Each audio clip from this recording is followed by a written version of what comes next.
Meus amigos, olha só o que o militante da Globo vai falar. Olha só isso, olha só isso. Assinante, só para você ter uma ideia do que está acontecendo. Se o Vorcaro abrir a boca, mostrar os seus documentos, mostrar documentos, colaborar, isso pode fazer com que parte da banda podre da República caia, seja do Executivo, do Legislativo, do Judiciário. Traduzido assim, o TCU foi contratado por Daniel Vorcaro como seu escritório de advocacia de defesa. Essa é a notícia.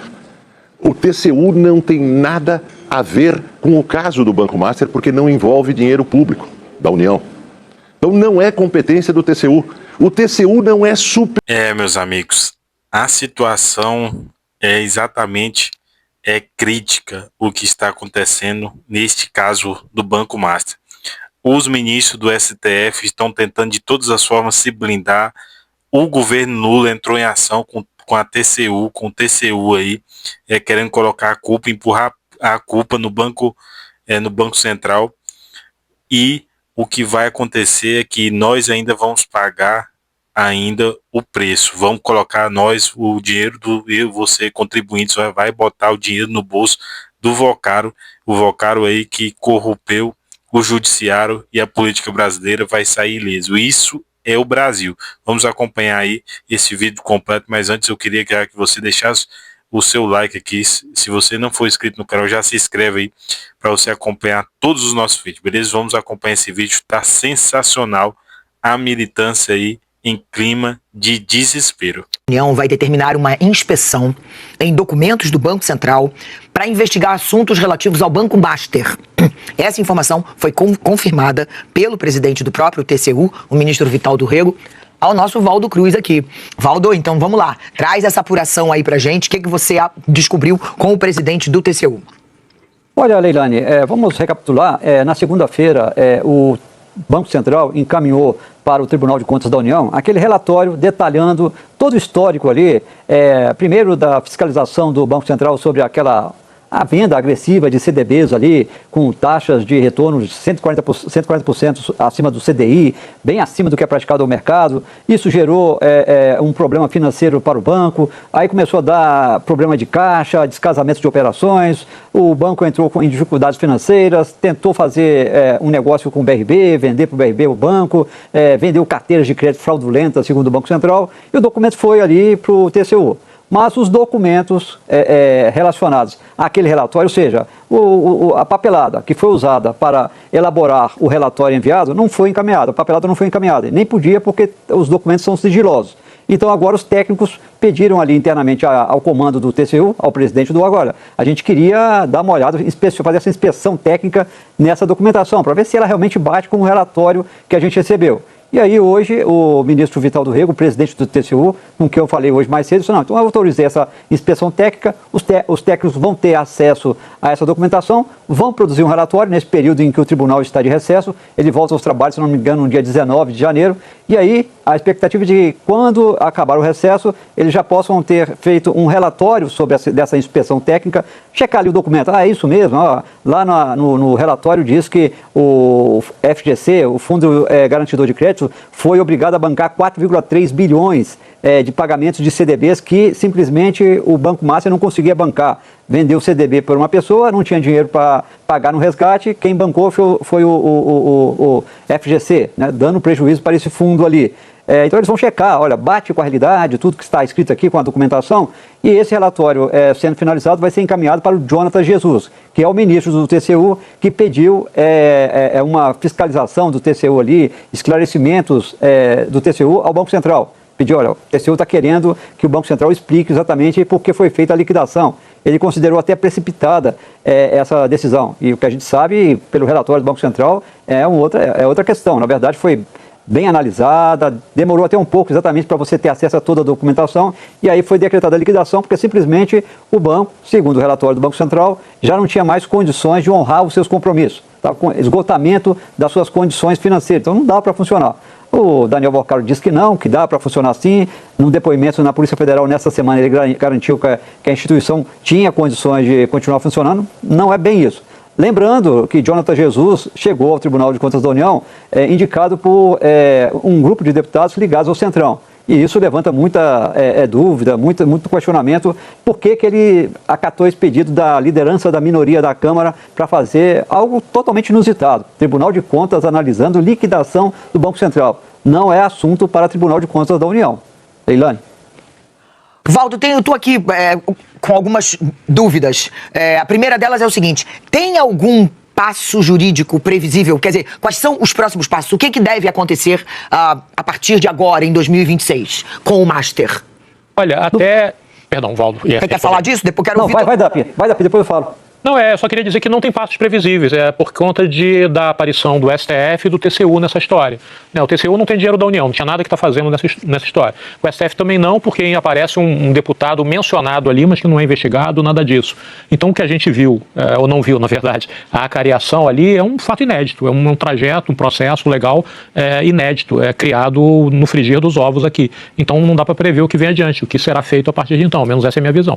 Está nas mãos do ministro Toffoli. Está nas mãos do ministro Toffoli, e depois que foi sugerida uma acariação sem ter havido depoimento, ou seja, sem ter havido a contradição entre os depoimentos, realmente eu não consigo prever, com base em outros processos, o que pode acontecer. Né? A gente tem a investigação, mesmo tutelada pelo STF, está sendo tocada pela Polícia Federal por uma delegada que está lutando pela sua autonomia, como determina ali o ordenamento jurídico. Assinante, só para você ter uma ideia do que está acontecendo. Se o Vorcaro abrir a boca, mostrar os seus documentos, mostrar documentos, colaborar, isso pode fazer com que parte da banda podre da República caia, seja do Executivo, do Legislativo, do Judiciário. O Vorcaro, que é essa ameaça ambulante, já perdeu o banco. Então, para ele ficar caladinho, precisa indenização. E se você só consegue uma indenização se você botar a culpa no Banco Central. Bota a culpa no Banco Central, diz que o Banco Central está errado, que o Banco Central foi apressado, que o Banco Central teve problemas técnicos. Aí o Vorcaro vai dizer: Vorcaro, fica calmo que você vai ter uma indenização. Este é o cenário, macro cenário. Mas espera lá. Segundo investigadores me relataram. Fala. Tá, pergunta. Se esse cenário for cumprido, para você calar o senhor Vorcaro... É um acordão. É um acordão, exatamente. Você cria, por outro lado, uma insegurança no sistema bancário. Total, total. Porque aí passa o Tribunal de Contas da União a meter o bedelho onde não deve, né? Não deve. Esse ministro, Jesus, que determinou a auditoria, ele não tem um passado voltado para órgãos de fiscalização, né? A atividade profissional era outra, se não me engano era médico, mas foi colocado lá pelo Centrão, pelos interesses do Centrão. Então, esse é o ponto. E como o Dapiev ressaltou também, ninguém entende muito, os operadores de direito, juízes, promotores, por que o caso está no STF. Né? Por que foi avocado e está sob sigilo total. Então, assim, é muito preocupante tudo o que está acontecendo, porque há uma grande vontade, isso aí eu acho que o Valdo pode falar também, há uma grande vontade em Brasília de um acordão, com indenização e tudo. Você acha que o Vorcaro, a gente sabe de todas as conexões políticas que o Vorcaro tem, ele ainda tem força, por tudo que ele tem de conhecimento, de movimentar, enfim, as cordas para esse acordão? Ainda tem, Leilane. A gente viu aí ele conseguindo apoio dentro do Congresso Nacional, né, judiciário, para mexer ali... Vou te perguntar, quem é que deve estar dormindo pior? Desculpa. Tá, pensei que você estava falando comigo. Mas ele conseguiu ali movimentar o Congresso para tentar aprovar medidas que beneficiariam o seu banco, né? Teve aquela proposta apresentada pelo Ciro Nogueira. Estou falando que o Ciro Nogueira está envolvido na investigação, não. E não está, né? Nem está. Mas ele apresentou uma proposta ali, aumentando ali a cobertura do Fundo Garantidor de Crédito de operações com títulos de 250 mil para R$1 milhão. O FGC não teria nenhuma condição de bancar isso, seria um estrago no sistema financeiro se isso fosse aprovado, mas tentaram aprovar isso no Congresso Nacional, né? E muita gente chamava que era a emenda Vorcaro, né? Para beneficiar exatamente ele. Um senador pode apresentar? Pode, mas aí mostra interesses ali pelos relacionamentos. E não é só com ele, não. O Vorcaro tinha relacionamentos com gente do PT, com gente republicanos, MDB, ele tinha relação para tudo quanto é lado, né? Conseguiu criar relação gigantesca. Manteve relação comercial com o escritório da mulher do ministro Alexandre de Moraes. Ele fez uma teia de apoio dentro de Brasília de forma proposital para criar uma rede de proteção ao seu banco. Não foi suficiente, tanto não foi suficiente que o banco foi liquidado, né? E não foi autorizada a venda da instituição para o BRB, Banco Público do Governo do Distrito Federal. Então, é algo ali que pode conseguir. O que ele pode conseguir agora é o que o Guedinho falou: conseguir apoio dentro do TCU, conseguir apoio no STF, para lançar dúvidas e questionamentos sobre a liquidação do Banco Central, que ele não tem condição de reverter, na minha opinião. Eu acho que ele nem quer que seja revertida, porque, mas pegar esse banco meu que estava quebrado de volta, ele não quer isso. Ele quer criar uma situação, como disse o Guedinho, para que ele possa entrar na justiça contra o Banco Central, como outros bancos já fizeram no passado, que sofreram intervenção ou foram liquidados, para tentar conseguir uma indenização para reduzir, pelo menos, o prejuízo que ele está tendo. O prejuízo que ele está tendo é grande. Agora, foi um empresário, um banqueiro muito ousado, né? Comprava jatinhos, 3 jatinhos que ele tinha, mansão em Brasília, mansão em São Paulo, com festas para o mundo político, né? Até com presença de ministros do STF. Então, assim, é aquela promiscuidade que você estabelece em Brasília que todo mundo acha normal. Ah, não, olha, o Vorcaro me chamou para uma festa, vamos lá, vamos na festa do Vorcaro.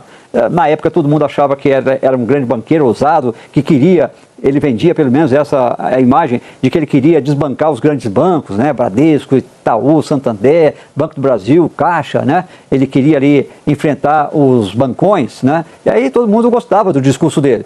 E com isso ainda ele dava carona de jatinho para cá, dava carona de jatinho de lá, né? Patrocinava eventos de políticos, de juízes, de ministros. Então fez uma proteção, criou uma proteção política. Agora, não há proteção política que se sustente quando um banco quebra. Porque quando um banco quebra, simplesmente não tem mais como bancar os seus compromissos. Aí a realidade se impõe e foi o que aconteceu. Agora, que ele vai buscar ali indenização da justiça, esse é o roteiro que ele está preparando. O Valdo cometeu um ato falho que foi muito informativo. Que ele disse que o Vorcaro pegava o avião, dava carona para cá, carona para lá, carinho para cá, carinho, realmente era extremamente carinhoso, né, dadivoso, digamos assim. O Vorcaro, só para complementar o perfil dele, eu acho que iria ser o novo André Esteves. Por que o André Esteves? Alguém que mexe no mundo político e no mundo econômico com a mesma destreza, né, em pouco tempo. Em pouco tempo ele quis ser tão importante e influente assim, e aí eu não lembro de quem é essa frase, que quando o Collor caiu, disse que o erro do Collor foi querer mandar muito em pouco tempo, que no Brasil o certo era o Marco Maciel, que mandava pouco durante muito tempo. Então o Vorcaro foi espécie de Collor, digamos assim, do mercado financeiro, apressado, quis ser mais que o André Esteves em pouco tempo. E repito, a comparação com o André Esteves é por alguém que tem muita influência no mundo político e no mercado financeiro, ponto, acaba por aí as semelhanças. E só, Valdo, o que pode estar animando essa história de indenização é o exemplo do Banco Ipiranga, liquidado na década de 70, durante a ditadura, e que o STJ acaba de dar uma indenização de 1 bilhão para os seus antigos controladores, 1 bilhão e 300 milhões, etc. Ou seja, lógico que o Vorcaro, com essa vida de luxo que ele tinha, não vai voltar, assim como nós, a trabalhar no dia 2 de janeiro, né? Não quer, né? Não dá. Ô Demétrio, vamos lá, essas conexões, né, essas festas, essa mistura dos mundos econômico, financeiro, político, jurídico, isso funciona muito bem até que dá ruim e aí pronto, começa a ficar todo mundo apavorado. Até porque nenhum banco pode se sustentar apenas com apoio político, né? Mas o dono do banco pode ganhar muito dinheiro depois do banco falir. Ele pode até conseguir essa indenização que ele quer, porque o Vorcaro tem bastante poder, continua tendo bastante poder. A notícia que foi dada, o TCU vai investigar as ações do Banco Central na liquidação do Banco Master, tem que ser traduzida assim: o TCU foi contratado por Daniel Vorcaro como seu escritório de advocacia de defesa. Essa é a notícia. O TCU não tem nada a ver com o caso do Banco Master, porque não envolve dinheiro público da União. Então não é competência do TCU. O TCU não é supervisor das ações de fiscalização do Banco Central. Tudo isso não tem nada a ver com as leis. O TCU não é um tribunal, hein? Vamos deixar claro, no sentido judicial da palavra. O TCU é um órgão político com indicações políticas do Congresso. Então ele está fazendo política. E ele está tentando ou substituindo a defesa judicial de Vorcaro, indo para cima do Banco Central. E isso diante do silêncio da Advocacia Geral da União e da Procuradoria Geral da República, que já deveriam ter ido ao Supremo para dizer para o TCU ficar no seu devido lugar. É impressionante que essa ação do TCU, que começou com um dos seus ministros, o Jonathan de Jesus, indicado pelo Centrão, agora teve o amparo de Vital do Rego. Vital do Rego aceitou essa condição de transformação do TCU em braço jurídico de Daniel Vorcaro. O Banco Central, por enquanto, está sendo, na minha opinião, um tanto complacente com esse avanço do TCU, porque está na hora de entrar com uma injunção dizendo que o TCU não tem nada a ver com isso e que ele não deve explicações ao TCU. É muito grave o que está acontecendo, não só devido ao acordão, que o Otávio caracterizou muito bem, mas porque se o Banco Central se torna alvo dessa ofensiva, a partir de agora a fiscalização do Banco Central sobre as instituições financeiras perde muito do seu peso, perde muito do seu valor. Todo mundo vai perguntar, da próxima vez que houver uma grande crise em instituição financeira, se a fiscalização do Banco Central vale ou se o que vale é o jogo político lá em Brasília. Então, o que está se fazendo é lançar uma bomba de efeito retardado no poder do Banco Central de fiscalizar as instituições financeiras. Isso é muito grave. Exatamente, é uma insegurança no mundo financeiro, né? O TCU já tinha se metido numa briga pelo controle do fundo do Banco do Brasil, Sim. se eu não me engano, não foi? Então, ali já havia um estranhamento. Por que o TCU, porque era uma briga, poderia ter gente do TCU que ocuparia a função de presidente desse fundo, era uma guerra de poder, e que o TCU já começou a botar seus tentáculos para fora da casa, em áreas que ele não tem que meter o bedelho, como eu disse. E agora abre-se mais uma porta para mais tentáculos. Eu vou lembrar dessa história do TCU se metendo também no fundo de pensão do Banco do Brasil, é o Prev-Rio, se eu não me engano. É o Prev-Rio, não, é o Prev. Para mostrar como... Oi? Prev-Rio, eu sempre confundo com o Prev-Rio aqui do Rio de Janeiro, é o Previ. Ele já fez isso por conta de uma briga de poder. Agora a gente não sabe por quê, quer dizer, até sabe. A gente até sabe. Finge que não sabe. É que a gente até finge sabe. que não sabe, Você acabou de falar. acabei de explicar, acabei de desenhar, né, mas vamos lá. Você desenhou e não... Acompanhamos aí a militância desesperada com esse caso do Banco Master. É um caso aí que eles tentam de todas as formas passar pano, mas assim, alguns momentos ali, principalmente o Demétrio, tem sido coerente e verdadeiro nas suas colocações. O Otávio Guedes tenta passar pano de todas as formas. Às vezes ele solta, mas ele não fala a realidade. Porque sabemos o que está acontecendo. O governo Lula está cobertando, o Alexandre de Moraes e o Toffoli. Esses são as pessoas que roubaram aí juntamente com o dono do Banco Master. Eles foram favorecidos, na verdade. Eles estão usando o cargo de ministro do STF para usufruir de milhões de reais pago por palestra, pago aí o escritório de advocacia. E o escândalo veio à tona e eles estão tentando agora livrar o Vorcaro para que ele fique calado, em silêncio, silenciar. Se o Vorcaro for encontrado aí sem vida, não vai me estranhar, porque eles são capazes de tudo. Galera, é muito importante aí você deixar o seu like no canal, se inscrever no canal se você não for inscrito, já se inscreve aqui no canal, deixa aqui seu comentário também, é muito importante, beleza? Tamo junto, um feliz 2026 e vamos para cima da esquerdalha aí e vamos eleger um presidente de direita no nosso país, tirar o desgoverno Lula. É necessário irmos para cima e quebrar a narrativa aí da militância da Globo e do consórcio comunista do Brasil, beleza? Tamo junto e até o próximo vídeo.